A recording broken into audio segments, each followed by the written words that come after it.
بسم الله الذي لا يضر مع اسمه شيء في الأرض ولا في السماء وهو السميع العليم. بسم الله الذي لا يضر مع اسمه شيء في الأرض ولا في السماء وهو السميع العليم. بسم الله الذي لا يضر مع اسمه شيء في الأرض ولا في السماء وهو سميع العليم.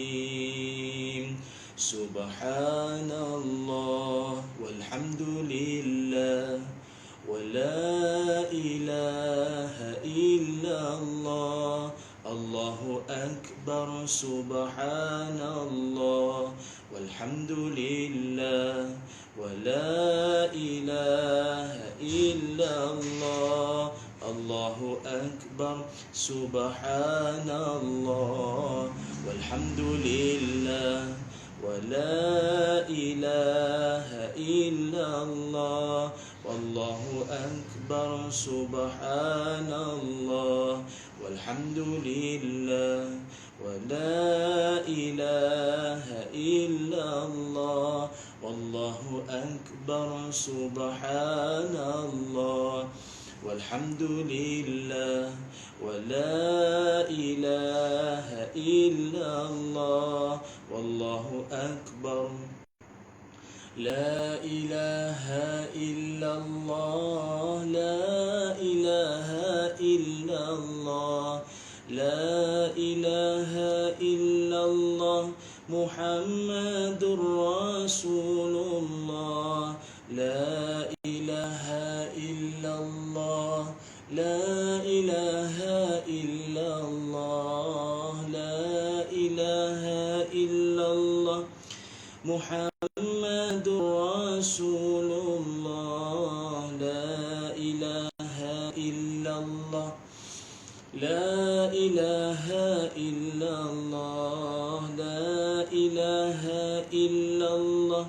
محمد رسول الله. يا الله يا الله يا الله يا الله يا الله يا الله يا الله يا الله يا الله يا الله يا الله يا الله يا الله يا الله يا الله يا الله.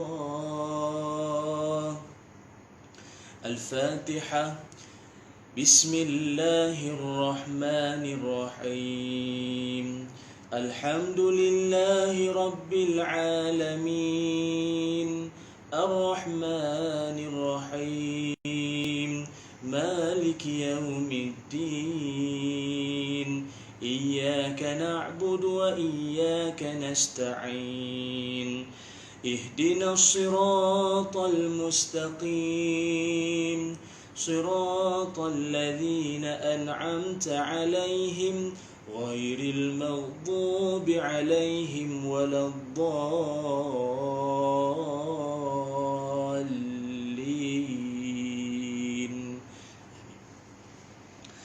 Assalamualaikum warahmatullahi wabarakatuh. Bismillahirrahmanirrahim. Alhamdulillahi rabbil alamin. Wassalatu wassalamu ala rasulillah wa ala alihi wa sahbihi ajma'in. Qala rabbi shrah li sadri wa yassir li amri wahlul 'uqdatam min lisani yafqahu qawli. Subhanaka la ilma lana illa ma 'allamtana innaka antal alimul hakim. Wala hawla wala quwwata illa billahil aliyyil azim. Wala hawla wala quwwata illa billahil aliyyil azim. Wala hawla wala quwwata illa billahil aliyyil azim. Qala rabbi shrah li sadri wa yassir li amri wahlul 'uqdatam min lisani yafqahu qawli. Amma ba'du. Alhamdulillah, syukur dan puji dipanjatkan kehadrat Allah Subhanahu wa taala. Dengan izin, ketentuan dan kasih sayangnya, dapatlah sama-sama kita bertemu dalam ruangan live Facebook maupun live Instagram, dan juga yang menonton saya di YouTube channel saya, Ustaz Ilyas Ismail Official. Terima kasih banyak kerana sudi menonton saya pada ketika ini. Yang mana live kita pada kali ini seperti biasa dibawakan oleh Yayasan Budi Ehsan Malaysia.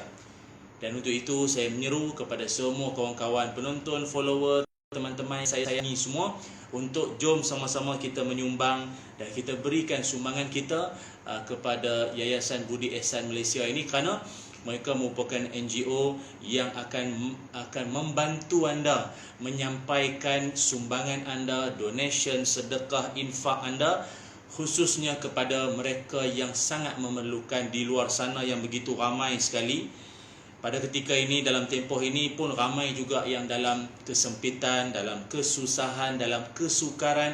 Walaupun dalam tempoh PKP ini ataupun dalam tempoh Ramadan Al-Mubarak ini, mereka sangat memerlukan sumbangan anda semua. Jadi untuk menjayakan usaha ini, jom sama-sama kita menyumbang kepada Yayasan Budi Ehsan Malaysia. Mudah saja caranya ialah dengan anda melihat kepada saya punya status saya tu ataupun caption saya tu, dan nanti anda akan tengok rakan-rakan Yayasan Budi Ehsan pun akan ada ruangan komen tu juga, yang mana mereka ini anda boleh juga lawati di Facebook mereka, website mereka, dan bagaimana anda boleh menyumbang, link, tekan link di situ dan anda akan tengok bagaimana untuk anda berikan sumbangan anda yang mudah-mudahan ianya dapat menjadi jariah kita, menjadi pembantu kita kelak nanti di hari akhirat, insya-Allah. Mudah-mudahan. Ambil ramai komen bunga matahari ni. Ini idea mem lah ni, idea isteri saya lah ni. Dia kata apa, pagi-pagi bang bagi segar sikit mata-mata kawan-kawan penonton-penonton yang macam nak tidur tu. Jangan. Tengok bunga matahari kasih segar sikit mata tu.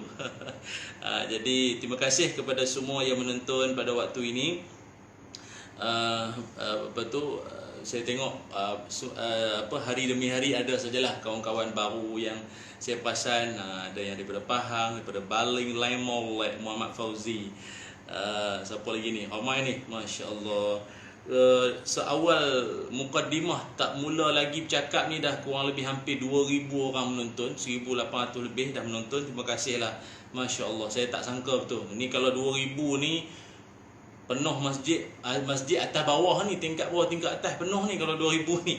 Dan saya percaya jumlah ini akan meningkat lagi setelah anda share, anda kongsikan video ini kepada teman-teman rakan-rakan yang mungkin dalam suasana sekarang ini ada setengah-setengah teman-teman kita mungkin dia berdoa, dia minta, dia mohon pada Allah Ta'ala. Apa yang dimohonkan itu barangkali belum dapat, belum tercapai. Jadi saya kira mungkin topik ini membantu rakan-rakan kita untuk mendapat pencerahan, insya-Allah. Jom share live ini, kerana kita juga dibawakan oleh Yayasan Budi Ehsan Malaysia, insya-Allah. Bismillahirrahmanirrahim. Assalamualaikum warahmatullahi wabarakatuh. Alhamdulillah wassalatu wassalam ala Rasulillah wa ala alihi wa sahbihi ajma'in.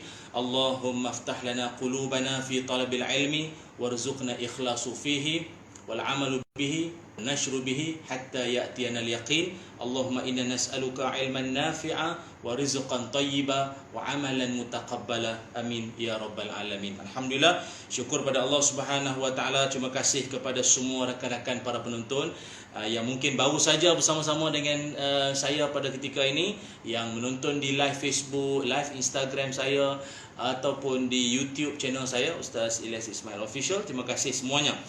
Dalam kesempatan kali ini, kita akan berkongsi tentang satu tajuk, yang mana tajuk ini mudah-mudahan ianya bermanfaat untuk kita bersama semuanya, insya-Allah. Tajuknya ialah berkaitan tentang apa ni? Iaitu berkait tentang satu ibadah yang menjadi rutin kehidupan orang Islam kita ataupun kita sebagai orang beriman. Mudah-mudahan kita senantiasa akan melazimi ibadah ini, amalan ini, iaitu namanya doa. Dan tajuk kita kali ini ialah saat doamu belum makbul. Ini tajuk kita. Saat doamu belum makbul. Bukan tak makbul, Belum makbul. Pasal apa saya kata belum makbul? Ini ada cerita dia. Ada cerita dia. Jadi teruskan menonton sampai ke habis ya. Jangan tengok sekerat-sekerat, tengok sampai habis dan share sebanyak-banyaknya video ini. Teman-teman yang dirahmati Allah sekalian, Ibnu Taimiyah dalam kitab Aqidatut Tahawiyah menyebutkan setiap manusia berdoa. Ayat tu dulu. Kata Ibnu Taimiyah, setiap manusia berdoa. Walau siapa pun manusia itu, siapa pun dia berdoa kepada Allah Subhanahu wa taala. Dia berdoa kepada Allah. Maksud saya siapa pun itu ataupun yang disebutkan oleh Ibnu Taimiyah itu, siapa-siapa pun, termasuklah dia ni bangkali orang masjid ataupun kaki dangdut, dia judi punya orang, dia perompak punya orang, tetap berdoa. Ustaz, takkanlah perompak punya doa. Dia tahu kalau minta apa. Orang kalau setakat orang masjid, orang surau, rajin duk sembahyang jemaah, doa dia kita biasa dengar dah. Kita pun doa lebih kurang tu juga. Tapi kalau geng-geng kaki dangdut, ada doa dia. Dia mintalah bini aku tak tahu aku keluar malam ni. Ada. Kalau cerita P. Ramlee dulu apa, Pak Maun malam muda-mudi apa, judi, minta-mintalah aku menang malam ni. Padahal duit haram tu. Minta-mintalah aku menang malam ni. Minta-minta tu kalau nak diikutkan doa jugalah tu. Doa juga. Perompak, minta-mintalah polis tak nampak, minta-mintalah CCTV tak nampak ni, minta-mintalah kamera tak nampak, jangan masuk khabar, minta-minta tu perompak. Orang hak tengah duk mengintai anak dara mandi. Ni perangai zaman dulu-dulu dah, duk mengintai anak dara mandi. Minta-mintalah tuan rumah ke bapak anak dara ni tak nampak aku. Ada tu perangai tu minta-minta tu doa juga tu. Tetapi sebenarnya doa yang paling bagus, doa yang paling dikehendaki oleh Allah Subhanahu wa taala untuk kita semua laksanakan ialah doa yang bersungguh-sungguh minta kebaikan. Iaitu kalau tengok dalam Quran, Allah Subhanahu wa taala berfirman dalam surah Ghafir ayat 60. Surah Ghafir ayat 60, surah Ghafir surah yang ke-40 dan ayat 60, kata Allah taala, wa qala rabbukum ud'uni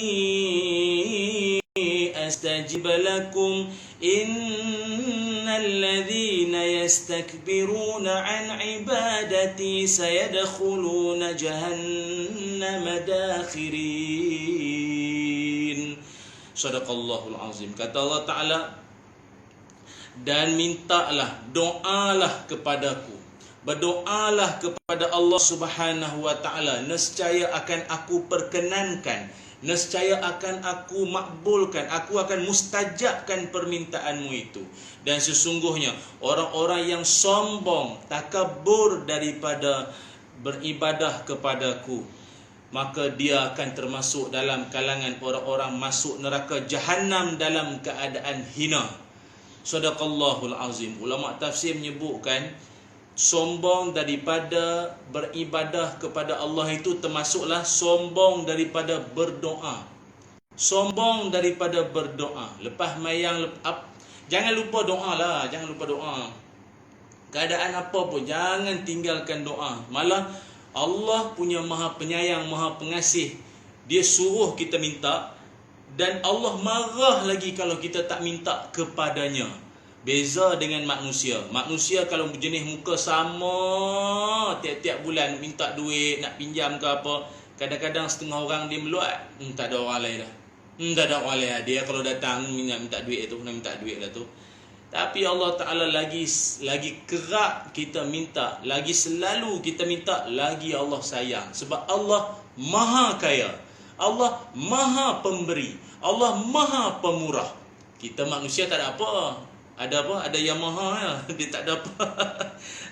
Jadi kita dengan Allah Ta'ala ni kena ada rasa minat untuk sering berdoa kepada Allah Subhanahu wa Ta'ala. Sebab itu doa ini dalam kehidupan ia sangat penting. Ingat kawan-kawan, doa bukan sekadar meminta. Pegang ayat ni. Hak mana yang menonton saya di YouTube ke, Facebook ke, Instagram, pegang ayat ni. Doa bukan sekadar meminta. Walaupun ia Doa memang memberi makna meminta, tetapi ia bukan sekadar meminta. Doa bukan sekadar meminta. Doa lebih daripada itu. Doa juga membawa pengertian, memuji-muji. Memuji siapa? Allah yang Maha Esa, memuji. Lagi, doa juga membawa maksud pengaduan, rayuan, penyesalan. Apa lagi? Doa juga membawa maksud permohonan permintaan, yang macam kita buat selalu tu. Dan doa juga membawa maksud apa dia? Taubat. Taubat. Sebagaimana Nabi Adam alaihi salam, Rabbana zalamna anfusana wa illam taghfir lana wa tarhamna lanakunanna minal khasirin. Kan? Sadaqallahul azim. Amin ya rabbal alamin. Doa Nabi Adam, sesungguhnya kami telah menzalimi diri kami sendiri. Kalaulah Allah engkau tak mengampunkan kami, jadilah kami di kalangan orang-orang yang rugi. Itu maknanya merayu-rayu, minta ampun, taubat. Itu juga membawa pengertian doa. Malah doa ini juga ada setengah orang bagus. Ada kadang ada soalan-soalan duk tanya ke kita ni. Dia tanya, dia kata, Ustaz, sebenarnya Allah Ta'ala tu kan maha mengetahui. Innallaha sami'un alim. Allah Ta'ala itu maha mendengar, lagi maha mengetahui. Maha mengetahui. Jadi kita ni Ustaz, kalau kita tak doa pun Allah tahu kan. Dia kata, Ustaz, kalau kita tak minta ke Allah pun Allah tahu kan apa dalam isi hati kita, isi hati perut kita ni kan Allah tahu. Jadi kalau tak minta pun tak apa kot. Allah takkan dia tak tahu dalam hati hamba dia nak apa, nakkan rezeki lebih. Tahun ni pula Ramadan tak ada bazar. Jadi ramai teman-teman peniaga-peniaga kita tak seperti biasalah dia punya rancak keuntungan dia tu kan. Jadi dia pun takkan Allah tak faham. Takkan Allah faham kot. Dia cerita gini kawan. Dia bukan cerita Allah faham tak faham ni semua. Ya. Macam saya selalu sebutlah, kita jangan duk anggap Allah Ta'ala tu macam pak saudara kita. Jangan duk buat lebih kurang. Tidak. Allah Ta'ala dia maha mengetahui. Sebelum kita mengangkat tangan, menadah tangan ke langit ini pun Allah dah tahu dah apa yang kita nakkan, yang kita hajatkan, yang kita perlukan, yang kita dambakan. Lalu apa guna doa? Bahasa budak-budak muda BBNU, budak-budak apa baru naap sekarang kata apa? What for? Apa function doa? Apa function doa? Saudara, doa itu adalah suatu bentuk pengabdian kepada hamba, dari hamba kepada Tuhannya, kerana ia juga merupakan suatu yang pertama tradisi para nabi dan amalan malaikat. Dan jangan lupa catat. Tulis. Catat. Tulis. Tap sikit. Doa itu juga merupakan suatu bentuk tradisi para nabi. Nabi mana Ustaz? Nabi-nabi semua doa. Nabi Adam alaihi salam, Nabi Nuh alaihi salam, Nabi Zakaria alaihi salam, Nabi Ibrahim alaihi salam. Ni doa-doa yang nabi-nabi yang saya sebut ni antara doa-doa terkenal dalam Quran. Begitu banyak sekali. Nabi Yusuf alaihi salam. Begitu juga Nabi Muhammad sallallahu alaihi wasallam. Itu dia menjadi tradisi orang-orang soleh, termasuk para nabi-nabi Allah dulu. Padahal nabi-nabi ni dia hebat dah.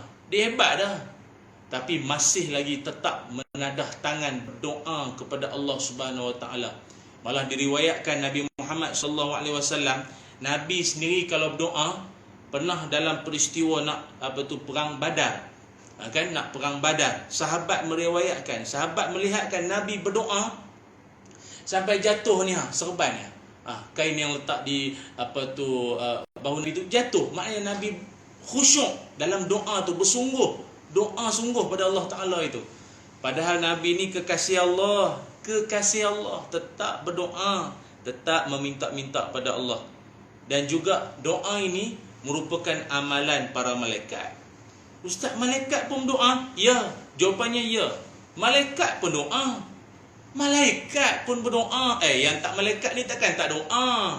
Malaikat pun doa. Allah rakamkan dalam surah Ghafir. Surah Ghafir ayat 8. Doa malaikat hamalatul arash. Malaikat hamalatul arash ini malaikat yang besar. Dia memikul arash Allah Subhanahu wa taala dan ada doa dia. Apa doa dia? Baca sendirilah, tengok dalam Quran surah Ghafir ayat 8. Malaikat pun doa. Juga malaikat mendoakan siapa? Mendoakan kalau yang surah Ghafir ayat 8 tadi tu, malaikat hamalatul arash mendoakan orang-orang yang beriman, yang baik-baik ini semua ditemukan berkeluarga, ditemukan dalam keluarganya nanti kelak di syurga. Ada juga malaikat yang dia berdoa pada Allah Subhanahu wa taala, Allahumma a'ti munfiqan khalafa. Ya Allah, berikanlah kepada orang yang menginfakkan hartanya itu balasan ganti.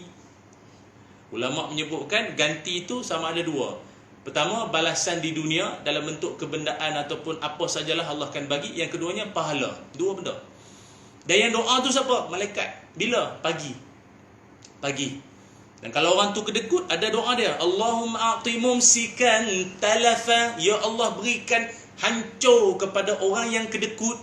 Yang puak-puak kedekut, tak nak keluar duit, tak nak sumbang ni semua, hancurkan dia ya Allah. Itu doa malaikat tu di pagi hari. Tu dia. Tu Nabi Muhammad sallallahu alaihi wasallam dalam hadis. Malaikat pun berdoa. Malah ada golongan-golongan yang sangat bertuah, sangat beruntung didoakan oleh malaikat. Ada golongan yang beruntung bertuah didoakan oleh malaikat. Siapa? Ada 12 golongan yang didoakan oleh malaikat. Ramai.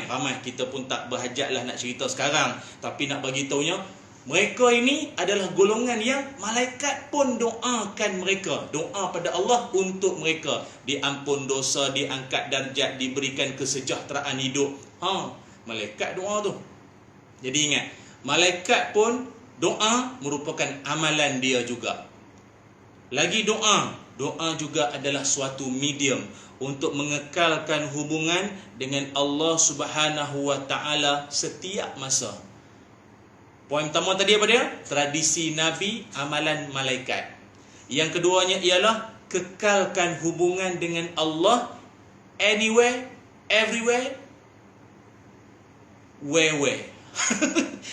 Di mana-manalah you duduk, you berada di apa jua keadaan sekalipun, doa ini merupakan suatu kelaziman kehidupan kita juga. Kena lazim. Baik itu bangun awal pagi, alhamdulillahillazi ahyana ba'dama amatana wa ilaihin nusyur. Doa bangun awal pagi. Lepas tu pakai baju, lepas tu makan. Kalau dalam Ramadan ni nanti doa berbuka puasa. Walaupun banyaklah perbincangannya, tak apa, paling kurang pun bismillah pun cukup. Pun kita memuji Allah. Lagi apa lagi? Doa ketika mendengar petir, doa nak menikah, doa nak bersama dengan pasangan, doa moga dapat zuriat, doa moga dipermudahkan urusan, doa ketika hujan turun. Perasan atau tidak, hidup kita ini, doa itu dia merupakan talian hayat seolah-olah lah. Dulu ada rancangan yang anda hanya ada 3 talian hayat saja. Kan, suspend. Jadi memang kehidupan kita, talian hayat kita, online kita adalah dengan Allah Subhanahu wa taala itu doa. Mediumnya doa. Pergilah mana negara pun, pergilah mana merantau sekalipun, doa jangan pernah tinggal. Sebab ada doa-doa, ini semua tujuannya adalah untuk mengekalkan hubungan kita dengan Allah Ta'ala. Malah solat itu, as-salatu doa. Sembahyang itu adalah doa. Solat itu adalah doa. Mula daripada takbiratul ihram sampailah bagi salam, semuanya adalah doa. Bacaan Fatihah itu dalamnya ada doa, puji-pujian pada Allah pada rukuk dan sujud. Kemudian duduk iftirash, duduk antara dua sujud pun doa lagi. Banyak dipenuhi dengan doa. Sebab itu teman-teman yang dimuliakan Allah, dalam hidup jangan pernah sesekali kalian semua menyatakan bahawa aku tak larat lah nak berdoa. Tak dapat pun, tak makbul pun doa. Masuk Ramadan, tak Ramadan, sama je tak makbul pun aku punya doa. No. Jangan macam tu. Jangan bersikap demikian teman-temanku yang dirahmati Allah sekalian. Kerana Allah Subhanahu wa taala ada cara memakbulkan doa. Ingat. Yang ini tolong catat. Allah Subhanahu wa taala yang Maha Pengasih lagi Maha Penyayang ini, Allah ada cara memakbulkan doa. Allah ada cara memakbulkan doa. Macam seorang bapa kepada anak-anak dia. Ada setengah bapa, anak dia minta tapi bapa dia tak bagi. Tapi bapa dia bagi pada anak dia sesuatu yang lebih baik daripada apa yang anak dia minta. Contoh, anak dia minta ayah nak gula-gula, nak coklat. Ayah nak manis-manis, gula ni semua. Ayah dia kata janganlah itu rosak gigi, rongak gigi nanti, berlubang gigi hitam nanti semua. Ayah dia pun marah. Tapi penyayang, ayah tu dia sayang kat anak. Dia gantikan dengan kismis. Dia bagi kismis. Tak kisahlah kismis hitam, kismis kuning. Dia bagi lah. Dia orang kata apa, pengganti yang lebih baik, yang lebih berkhasiat, yang ada bagusnya. Ataupun ayah dia bagi yang makan kurma bulan Ramadan, buka puasa makan kurma. Okeylah. Kan anak dia teringin nak minum air manis-manis semua, ayah dia kata jangan. Minum jus. Jawapannya adalah tetap bagi. Bapaknya itu tetap bagi. Anak yang nak tu tetap dapat. Tapi yang diminta itu ada cara dia. Ini yang kita nak kongsikan. Tadi tu saya bagi perumpamaan. Perumpamaan kalau bapa dengan anak, hamba dengan Tuhannya itu jauh lebih daripada itu lagi lah. Kawan-kawan semua, dalam sebuah hadis, wa an Ubadah bin Samit radhiyallahu an, anna Rasulullah sallallahu alaihi wasallam qala ma 'alal ardi muslim yad'u Allah ta'ala bid'awatin illa atahu Allah iyyaha. Daripada Ubadah bin Samit radhiyallahu an, Nabi Muhammad sallallahu alaihi wasallam bersabda, kata Nabi, tidaklah seseorang atas dunia ini, seorang muslim yang dia berdoa kepada Allah Subhanahu wa taala kecuali doanya itu Allah perkenankan. Yang dia minta Allah bagi, yang dia minta Allah penuhi. Au sarafa anhu minas su'i mithlaha, ataupun Allah Subhanahu wa taala tukarkan apa yang dia minta tu kepada menghindari keburukan atau kejelekan ataupun sesuatu yang merosakkan. Malam yada' bithmin au qati'ati rahim, selagi mana orang itu dia berdoa, dalam doanya itu tidak ke arah dosa, ke arah keburukan maupun memutuskan silaturahim. Maknanya kita dalam hidup ni, dalam kita doa, jangan ada unsur-unsur nak ke arah dosa. Doa ke arah dosa tak jadi. Ya Allah, aku ni nak minta anak darah mandi, mudah-mudahan lain clear ya Allah. Bapa perempuan tu pun tak nampak, aku dah panjat tangga dah ni. Apa ni doa buat benda tak elok? Tak boleh. Ya Allah, minta-mintalah nombor yang aku ni, nombor tu kena. Aku mimpi semalam nombor tu, 4 nombor tu apa, contohlah kan. Doa ke arah itu tak jadi. Tak boleh. Kemudian doa ke arah memutuskan silaturahim. Maka dua benda tu kita hindari. Maka Allah Ta'ala akan sempurnakan apa yang kita minta. Yang kita minta tu dapat. Atau kalau tak dapat sekalipun, Allah tukar kepada dijauhkan daripada keburukan. Kemudian ada riwayat lain disambung. Riwayat lain ada yang menyambung bahawa ada juga Allah Subhanahu wa taala, Allah akan bagi sesuatu yang lebih hebat daripada itu. Riwayat oleh Al-Hakim dari Abu Sa'id menambah, atau Allah akan menyimpan untuknya berupa pahala sebanding dengan doa tersebut. Beginilah kawan-kawan, nak senang faham, nak conclusion, nak disimpulkan yang mudah faham gini. 3 cara Allah Subhanahu wa taala memakbulkan doa seseorang tanpa kita sedar. Tanpa kita sedar. Cara Allah memakbulkan doa kita. Pertama sekali, Allah segera makbulkan. Yang kita minta terus dapat. Yang kita mohon terus disempurnakan. Ada kebiasaan nak dapat macam ni orang yang manalah tahu dia dapat Lailatul Qadar. Allahumma barikna fi syahr Ramadan warzuqna Lailatul Qadar. Amin. Kan dia berdoa, kena pula malam tu malam Al-Qadar, Lailatul Qadar, malam 1000 bulan. Yang dia minta tu Allah Ta'ala perkenan. Tapi kena ingat, kita dalam tempoh satu hari, waktu malam tu ada waktu yang memang Allah Ta'ala penuhi hajat kita. Yang kita minta dapat. Dengan syarat bukan doa yang saya sebut tadilah, doa putus silaturahim, doa ke arah dosa. Itulah, minta Allah Ta'ala akan bagi. Waktu yang mustajab. Ada tempat dipanggil tempat mustajab. Contoh kalau di Mekah, di Madinah tu ada memang banyak tempat-tempat yang sangat masyhur lah sebagai tempat mustajab doa. Terlalu banyak.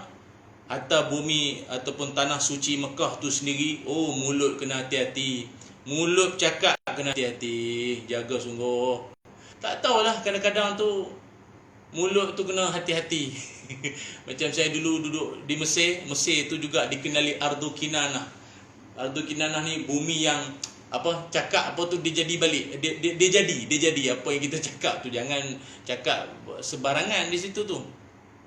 Di Mekah dulu ada seorang pakcik tu. Dia seronok kan. Lepas semayang minum air zam-zam. Lepas minum air zam-zam pula pergi semayang.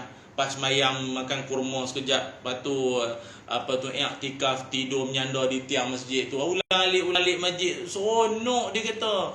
Dia siap cakap dengan mutawih tu. Dia kata, Ustaz, pakcik ni seronok lah duduk di Mekah ni. Rasa tak nak balik lah. Rasa tak nak balik. Seronok duduk di Mekah ni, seronok. Tuan-tuan, apa kesudahan lepas itu? Pasport pakcik tu hilang. Tak tahu macam mana, pasport hilang.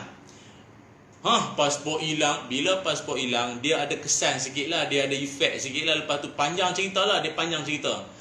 Sampai akhirnya berlanjutan pakcik tu nak dekat sebulan juga. Dekat sebulan lebih macam tu lah. Tersangkut di sana. Untuk nak proses sana sini semua kan. Padahal pakcik tu tak ada doa yang tak elok pun. Dia cuma menzahirkan rasa seronok, syukur dia duduk di tanah suci tu ya.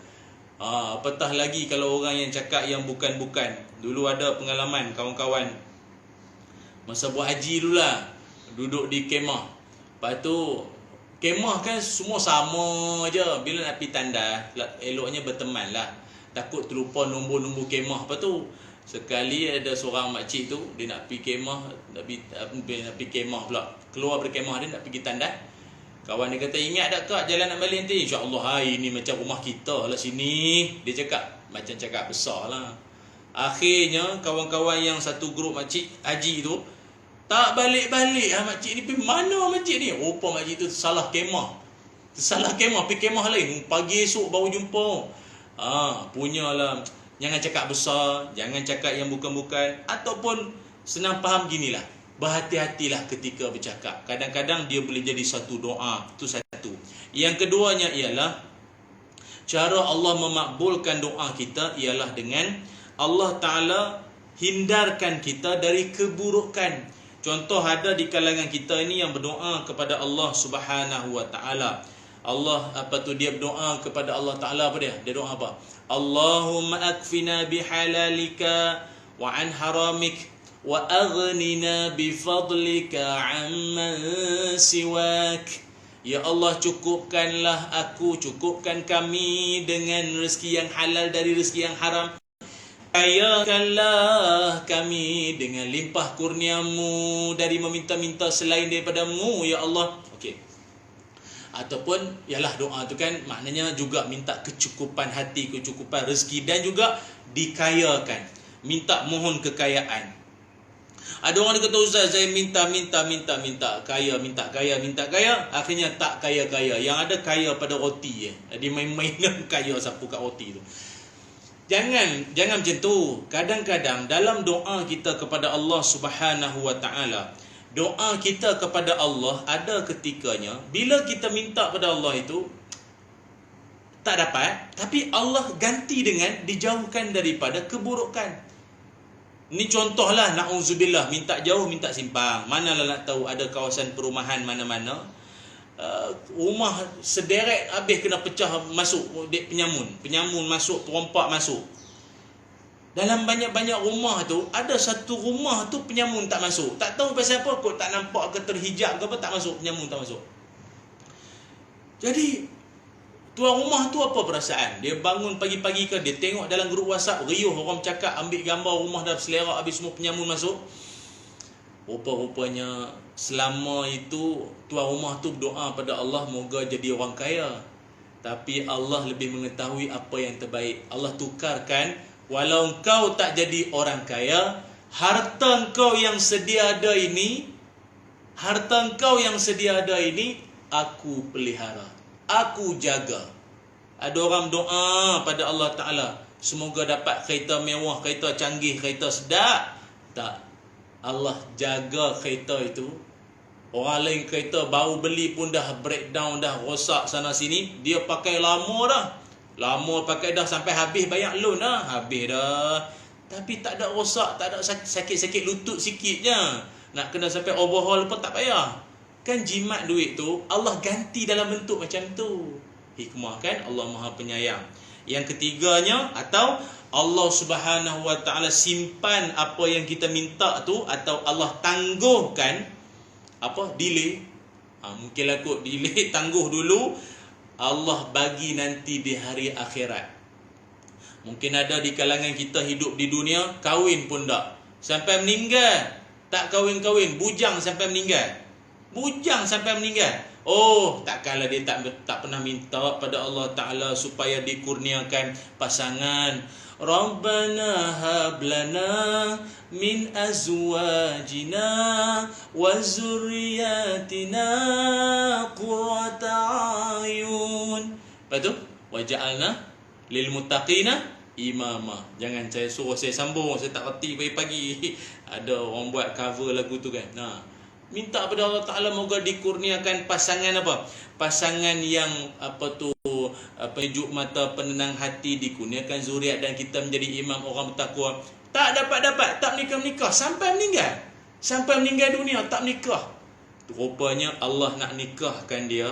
Rupanya Allah Ta'ala nak berikan pasangan pada dia nanti di syurga. Engkau dapat bidadari, tahu? Bidadari. Dapat bidadari pula, seorang, dua, tiga, empat, tak tahu. Itu semua boleh request pada Allah Ta'ala lah. Ikut amalan lah. Kalau tarawih pun malah bangun, amalan sunat malah, bersedekah pun malah. Orang minta bidadari sampai 10 orang. Itu kena bincang dengan malaikat nantilah, dengan Allah Ta'ala nanti macam mana. Okey, itu maknanya Allah ganti kelak nanti di hari akhirat. Cumanya kawan-kawan yang dirahmati Allah sekalian, dalam kesempatan ini juga saya nak kongsikan, apakah yang menyebabkan ketikanya doa kita pada Allah Subhanahu Wa Ta'ala itu tidak dimakbulkan, atau belum dimakbulkan, ataupun Allah tidak terima doa seseorang itu? Berdasarkan hadis-hadis maupun ayat Quran yang akan saya kongsikan ini, juga jadikan dia catatan. Okey? Boleh? Okey. Terlebih dahulu kita nak ucapkan terima kasih sekali lagi kepada pihak Yayasan Budi Ihsan Malaysia yang sudi menaja live kecil-kecilan saya ini, yang mana anda semua dijemput untuk sama-sama menyumbang, memberikan infak anda, sumbangan anda kepada yayasan ini, kerana mereka sangatlah begitu bersungguh-sungguh dalam nak membantu orang-orang yang memerlukan, termasuk golongan asnaf. Waktu-waktu sekarang dalam tempoh PKP ni, dalam Ramadan ni pula, ramai yang sangat memerlukan dana sumbangan tuan-tuan semua. Jadi bagaimana caranya? Anda boleh tengok Facebook Yayasan Budi Ihsan Malaysia, dan anda boleh tengok macam mana cara anda untuk menyumbangkan atau sampaikan infak anda. Moga ia dapat memberikan keceriaan di wajah-wajah orang-orang yang memerlukan sumbangan kita semua, ya. Okey, sebab kadang-kadang doa belum makbul, tak dapat yang diminta itu. Kenapa? Nombor satu, yang pertama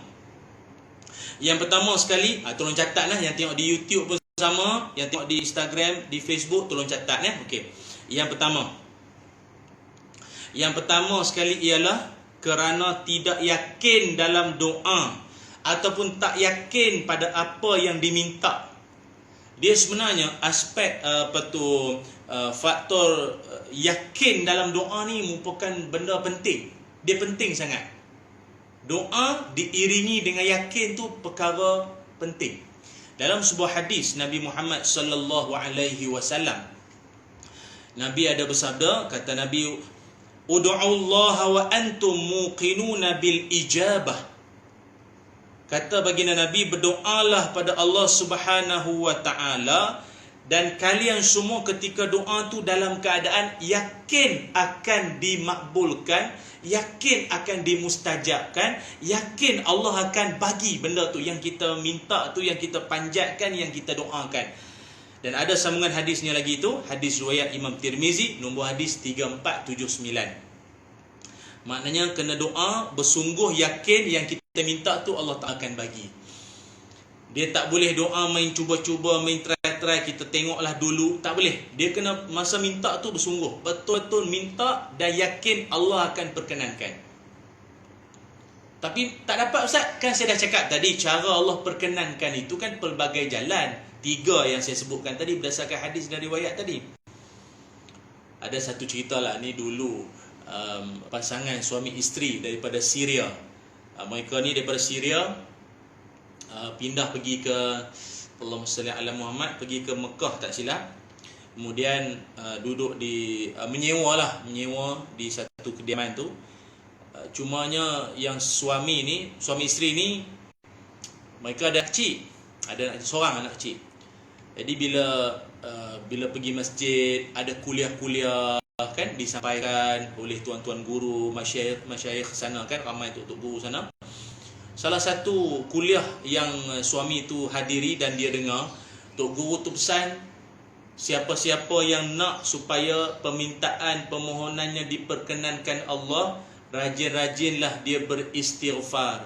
Istighfar, minta ampun pada Allah Subhanahu wa taala. Istighfar sebanyak berapa kali? 1000 kali. Istighfar sebanyak 1000 kali. Dan istighfar untuk meraih rezeki ni sebenarnya bukan perkara yang baru tuan-tuan dengar pagi ni. Sebenarnya dah lama Allah rakamkan dalam Quran. Surah Nuh ayat 10 hingga ayat 12. Boleh baca sendirilah. Surah Nuh ayat 10 sampai ayat 12. Jadi yang si suami ni dia dengar kata Tok Syekh tu kata kena istighfar 1000 kali. Okeylah, dia pun balik rumah. Dia balik rumah, dia kata kat isteri dia, yang tak tahulah Arab ke, tak tahu Habibi ke apa, tak tahulah bahasa kita lah, yang lah. Dia kata, yang kita kena istighfar lah. Kita ni abang kan tak ada kerja kan, kita ni daripada Syria kan, kawasan tempat kita tengah bergolak sana. Jadi kita abang kerja tak ada, jom kita istighfar lah yang.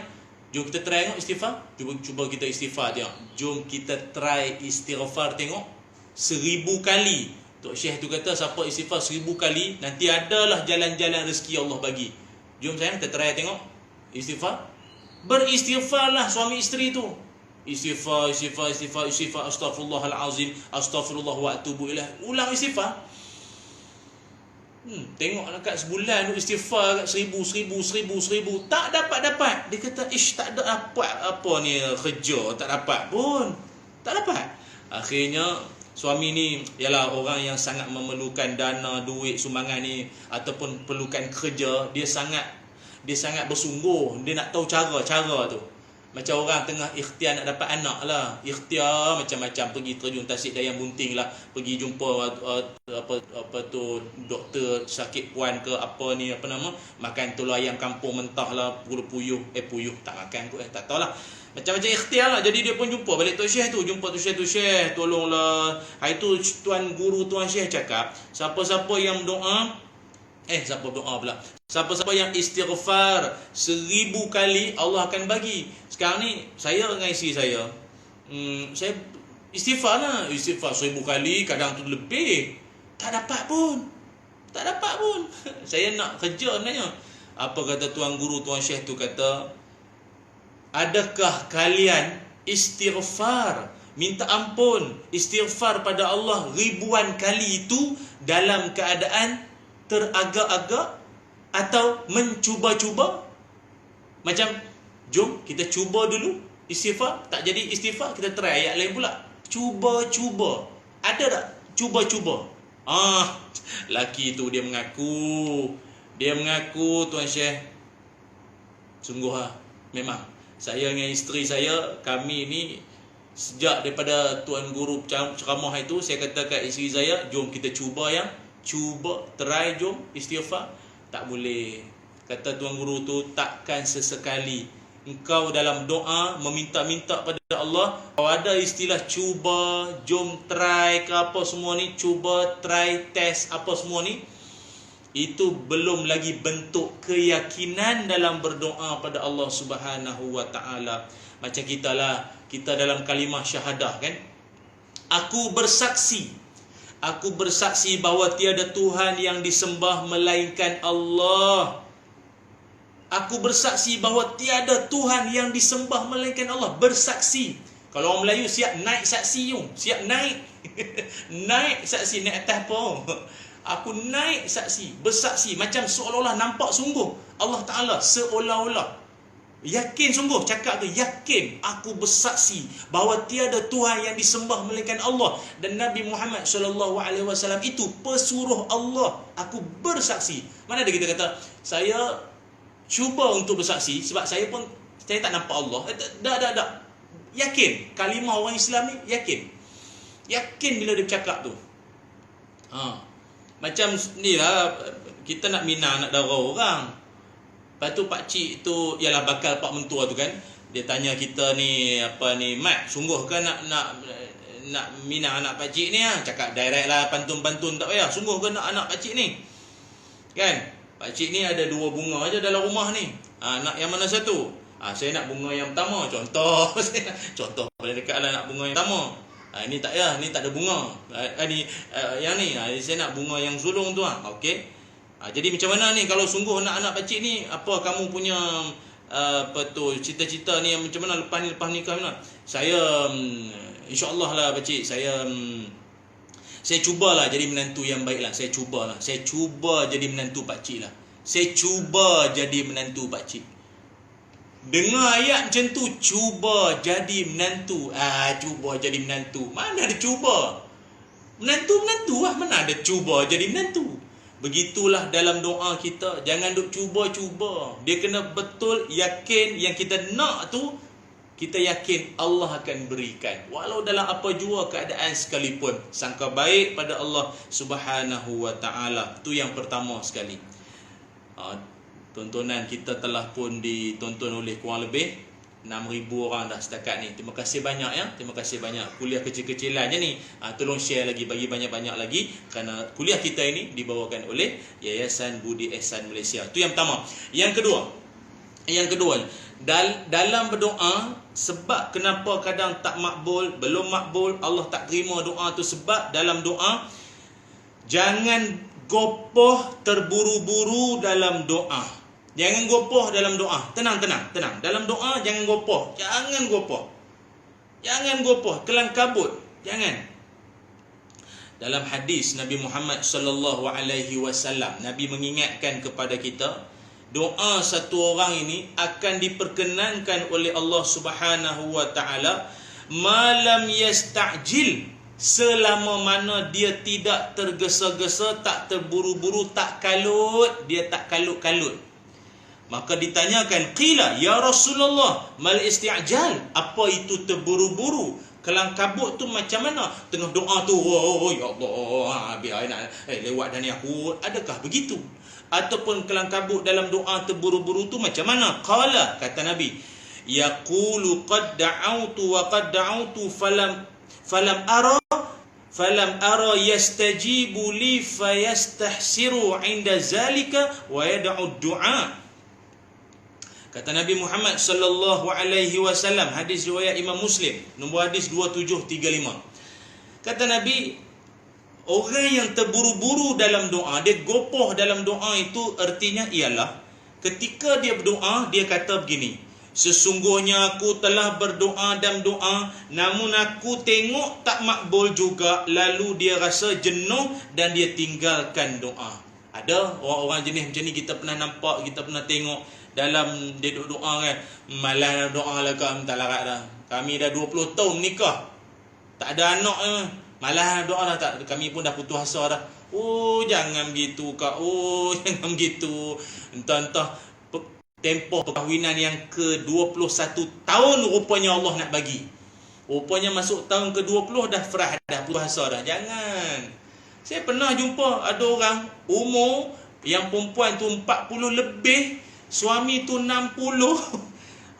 Baru dapat baby. Bayangkanlah, itu memang kawan-kawan dalam grup semua memang ni lah, memang bunyi jugalah, ingatkan cucu, rupa anak. Nampak macam mana rezekinya macam tu? Allah lewatkan sedikit. Dapat tak rezeki? Dapat tak? Dapat. Cuma tempohnya itu lanjutlah sikit. Dapat.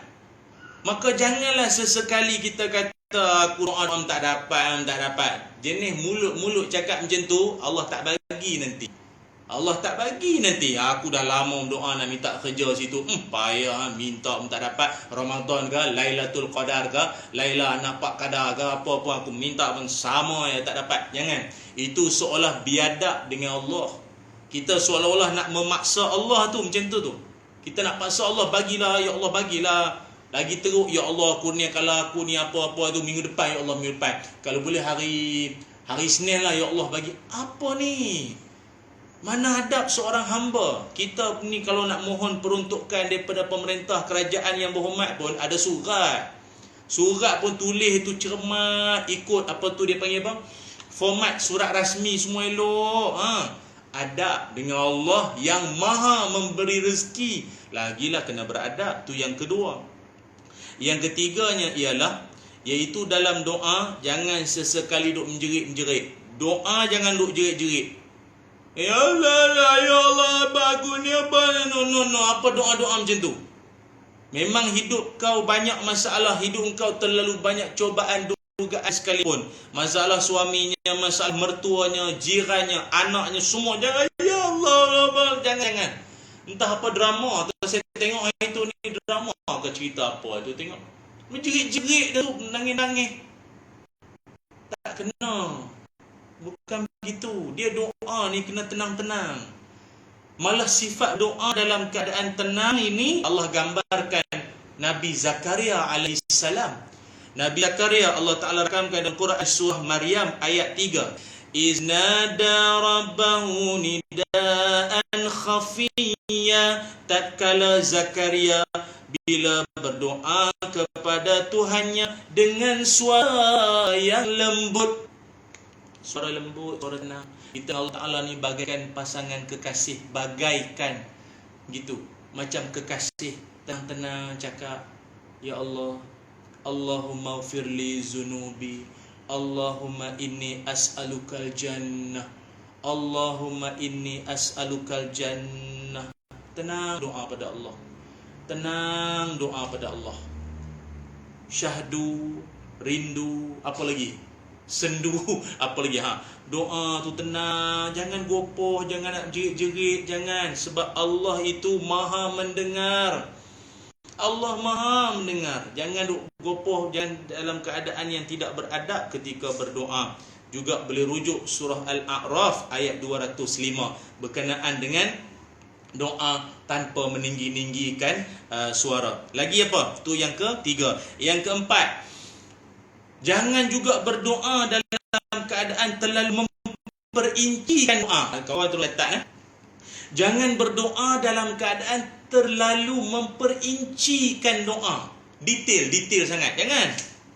Ada suatu riwayat bahawa semasa baginda Nabi Muhammad sallallahu alaihi wasallam, Nabi gemar berdoa menggunakan ayat-ayat yang ringkas tapi padat isi, dan baginda meninggalkan yang meleret-leret. Riwayat Abu Daud. Nabi kalau doa ringkas ayat, padat isi, dan meninggalkan meleret-leret. Faham boleh Ringkas ayat, padat isi, tinggalkan meleret-leret. Dia meleret-leret ni kadang apa, nak mencantik bahasa, nak bagi bunyi tu Allah meleret panjang. Kadang ulang benda sama ulang. Lepas tu sampai hujungnya Kau nak apa ni sebenarnya? Kau nak minta apa? Jauh sangat pusing, jauh sangat. Benda ini sendiri ditegur.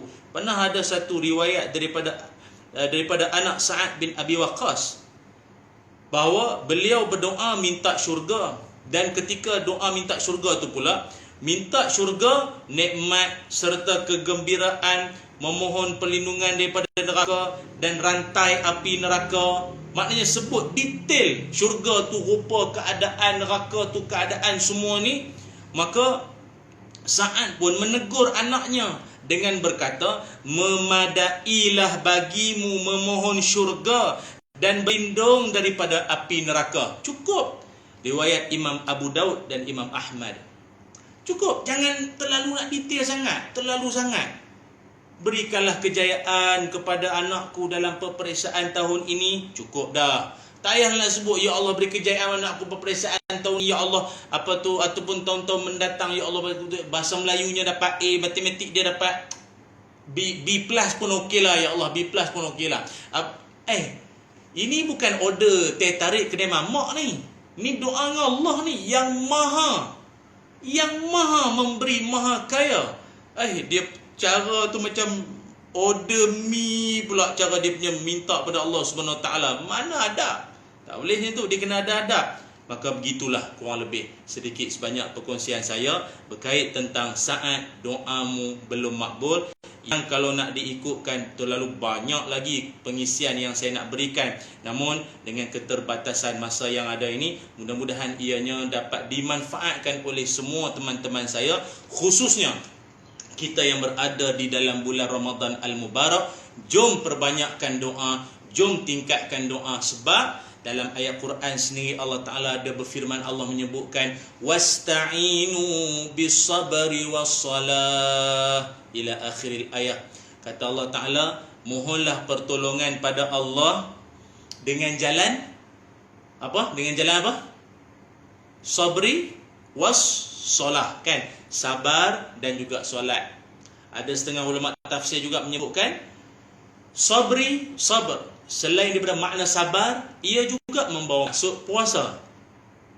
Dan yang keduanya salah. Salah itu juga selain daripada makna pengertian sembahyang atau solat, ia juga membawa maksud doa. Artinya, mohonlah pertolongan kepada Allah dengan berpuasa dan berdoa.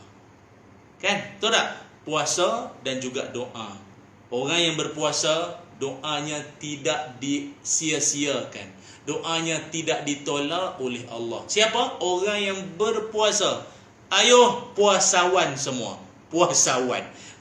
Orang yang berpuasa semua. Banyakkan doa. Tingkatkan doa kita pada Allah Subhanahu Wa Taala dalam tempoh ini. Moga Allah angkat segala wabak-wabak semua, dapat kita kembali hidup seperti biasa. Kan? Dapat kehidupan seperti biasa. Lagi apa lagi? Dan juga doa jangan pernah ditinggalkan. Itu jalan cara minta pertolongan daripada Allah Subhanahu Wa Taala. Baik, terima kasih kepada semua rakan-rakan yang sudi menonton live pada kesempatan ini yang dibawakan oleh Yayasan Budi Ehsan Malaysia. Dan ini ada pesanan daripada rakan kita, menermalah untuk menyokong usaha dakwah yayasan kami atau Yayasan Budi Ehsan Malaysia dan nasib asnaf-asnaf yang tercicir di seluruh Malaysia melalui akaun bank kami, Maybank. Ada diletakkan di ruangan komen tu nanti. Dan persilakan, moga anda dapat berikan sumbangan anda seikhlas hati dengan semampunya. Moga ianya dapat menjadi pelindung, pendinding, penangkis kepada azab api neraka nanti, insya-Allah, mudah-mudahan. Bismillahirrahmanirrahim. Allahumma salli ala sayyidina Muhammad wa ala ali sayyidina Muhammad. Allahumma inna nas'aluka ilman nafi'a wa rizqan tayyiba wa amalan mutaqabbala. Allahumma akfina bihalalika an haramik wa aghnina bifadlika amman siwak. Allahumma inna na'udzubika min qalbin la yakhsha wa min du'ain la yusma wa min ilmin la yanfa wa min nafsin la tashba. Ya Allah, kami memohon kepadamu ilmu yang baik. Kami memohon kepadamu ilmu yang bermanfaat, rezeki yang baik dan amalan yang diterima. Ya Allah, kami memohon perlindunganmu, ya Allah, daripada hati yang tidak khusyuk, doa yang tak didengari, dan juga daripada hati dan juga nafsu yang tidak pernah puas ya Allah. Ya Arhamar Rahimin, berikan kebaikan, keberkatan, kasih sayang rahmat-Mu ya Allah buat kami semua ya Zal Jalali wal Ikram. Wa sallallahu ala sayyidina Muhammad walhamdulillahi rabbil alamin. Alhamdulillah. Terima kasih semua, terima kasih sekali lagi. Moga ada rezeki dan kesempatan kita akan bersua lagi dan teruskan untuk tengok update terkini saya di Facebook saya, Instagram saya juga, untuk ketahui bila seterusnya live yang akan saya adakan nanti ya. Dan jangan lupa untuk tonton juga di YouTube channel saya Ustaz Ilyas Ismail Official, kerana banyak video-video dakwah yang akan saya muat naikkan di sana. Assalamualaikum warahmatullahi wabarakatuh.